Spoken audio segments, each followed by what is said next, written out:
¿Qué tal a todos? Bienvenidos a esta nueva explicación donde vamos a desentrañar un tema que la verdad es fascinante. Imagínense por un momento estar parados frente a una inmensa, imponente pared de roca en medio de la nada, en las montañas.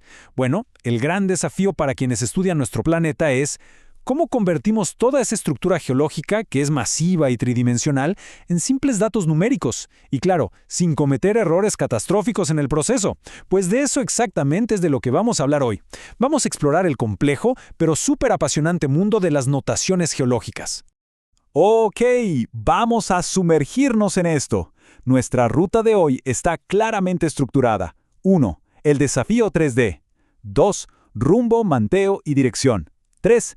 Tres sistemas de notación. 4. La trampa de la mano. Y por último, 5. El círculo completo gana. Empecemos. 1. El desafío 3D. Reconstruyendo la Tierra en una pantalla. A ver, visualicen el ambiente de trabajo de un geólogo. Viento, un sol que quema, terreno súper escarpado. En este entorno tan rudo, necesitan capturar la posición exacta de una enorme cara de roca para llevársela al laboratorio. Obviamente, no pueden llevarse la montaña a casa, así que tienen que capturarla como información pura. Y ojo aquí, el margen de error debe ser absolutamente cero. ¿Por qué? Porque un mínimo error de cálculo allá en el terreno se convierte literalmente en un desastre a la hora de modelar un yacimiento mineral o evaluar riesgos sísmicos en la computadora. Entonces, para resolver este enorme rompecabezas, la geología estructural utiliza algo llamado la actitud de un plano, que no es más que el conjunto de datos numéricos que define cómo está orientada esa roca en un espacio en 3D. Pero el punto clave de todo esto es la reversibilidad. Las notaciones tienen que ser perfectamente reversibles. O sea, los números que alguien garabatea rápido en una libreta de campo tienen que poder reconstruir matemáticamente, sin la menor ambigüedad, esa misma pared de roca meses después en un software. 2. Rumbo, manteo y dirección. Los bloques de construcción de la geología estructural. Pasemos a una parte un poquito más analítica.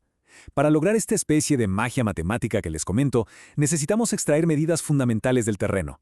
Estos son básicamente los bloques que nos permiten anclar cualquier roca del planeta a un sistema de coordenadas. Así que veamos cuáles son exactamente estas líneas y ángulos. Nuestra primera herramienta es el rumbo. Imagínense el rumbo como la línea que quedaría si cortáramos nuestra pared de roca inclinada con una hoja de agua perfectamente horizontal. Esa línea resultante apunta en dos direcciones opuestas, es bidireccional. Y un dato súper curioso sobre esto: si resulta que un plano geológico es absolutamente horizontal, como el piso de sus casas, en realidad carece de un único rumbo. Al ser completamente plano, matemáticamente tiene una cantidad infinita de rumbos. ¡Una locura! Bueno, si el rumbo nos da la línea horizontal, el manteo, como le dicen en lugares como Chile, nos da la inclinación. El manteo es simplemente ese ángulo pequeño que se forma entre la línea horizontal imaginaria y el plano geológico en sí. En términos más sencillos, el manteo es qué tan empinada o inclinada está la cara de la roca que estamos midiendo. Y desde luego, esto tiene límites matemáticos clarísimos. El número 90 grados representa la verticalidad absoluta. Piensen en la pared de un edificio. Este es el ángulo máximo, tope, que puede alcanzar un manteo.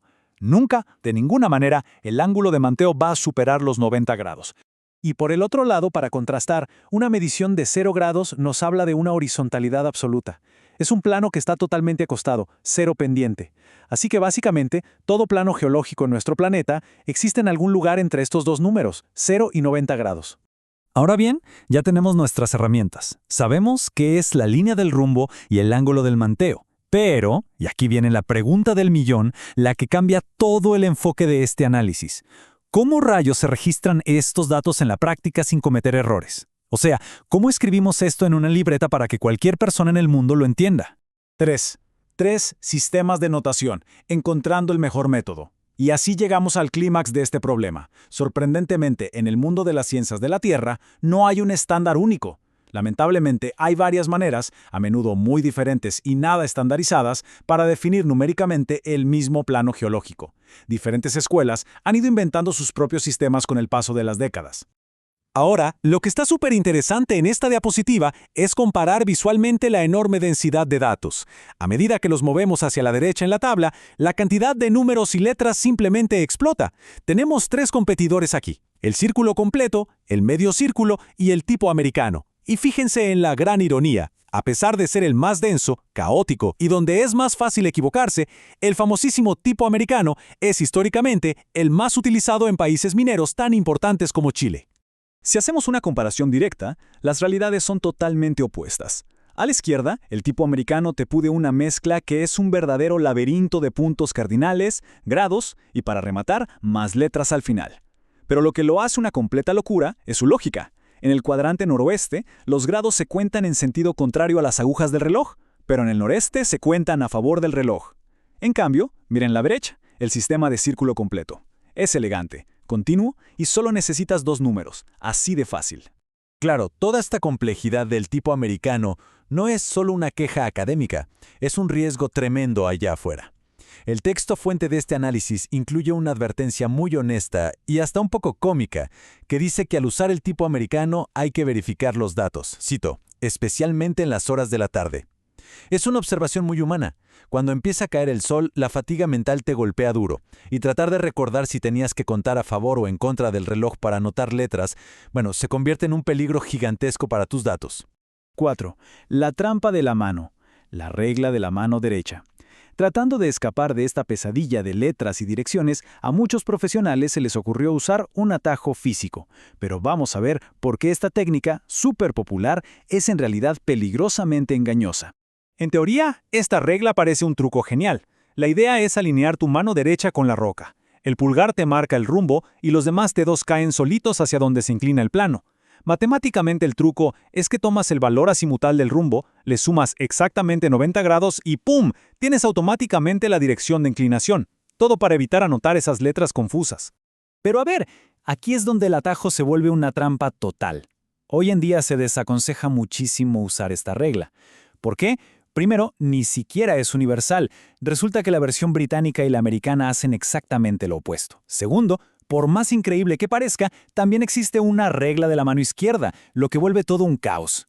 Y tercero, regresamos al factor humano. Los trabajadores en el terreno muertos de frío, de calor o de cansancio tienden a confundir su izquierda de su derecha. Un error de esos y arruinaste el dato por completo. 5. El círculo completo gana. La solución definitiva. Y todo esto ilustra de manera brillante por qué tenemos que soltar ya esos trucos de manos y tradiciones enredadas. Llegó la hora de coronar al campeón indiscutible de las notaciones estructurales, el método más seguro de todos. Fíjense en la absoluta elegancia del método del círculo completo. Son 2 pasitos nada más. Paso 1. Mides la dirección hacia donde se inclina el plano usando un círculo de 360 grados. Paso 2. Anotas el ángulo de manteo, que ya sabemos que jamás pasa de los 90 grados. Y listo, te queda un registro súper limpio, tipo 320/65. 0 letras, 0 trucos de manos, 0 cuadrantes que cambian de sentido. Cuando metes esto a la computadora, el software lo digiere de manera impecable y a la primera. En resumen, pasarse al sistema de círculo completo protege lo más valioso que tenemos en ciencia, la integridad de la información. Es un sistema que bloquea proactivamente los errores humanos de traducción. Por eso la literatura moderna dice, olvídense de las tradiciones históricas, usen esto. La vieja confiable es, al final, lo más simple y preciso. Y bueno, como hemos visto a lo largo de esta presentación, el simple hecho de estandarizar 2 números puede reconstruir de manera súper segura la estructura de la Tierra, evitándonos esos dolores de cabeza de las horas de la tarde. Lo que nos deja con una reflexión final bastante provocadora, ¿no creen? Si una tradición tan compleja en la geología resultaba tan propensa a errores, ¿en qué otros campos de la ciencia y la tecnología seguimos arrastrando tradiciones anticuadas que, silenciosamente, solo están frenando nuestro progreso? Es algo para pensar. Muchísimas gracias por acompañarnos en este análisis y nos vemos en la próxima explicación.